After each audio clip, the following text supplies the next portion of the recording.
72 news కు స్వాగతం. నేను మీ మనీషా. చనిపోయాడనుకొని స్థానికులు పోలీసులకు ఫోన్. శవాన్ని బయటికి తీద్దామని దగ్గరకు వచ్చిన పోలీసులు షాక్.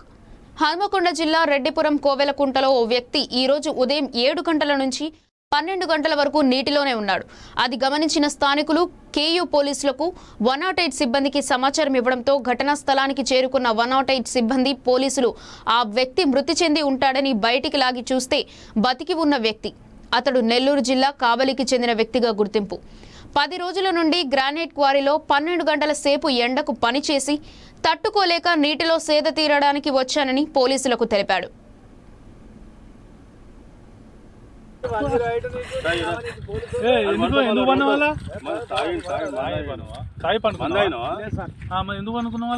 ఈ చల్లదనానికి ఎండకు చేయలేక కన్నీటి ఓడిపోయి వచ్చిన గెలవలేక ఏం చేసావు? 10 రోజుల నుంచి గణేట్ చేత నాతో గట్టించి నా కష్టం దోచుకొని గణేట్ రాయ్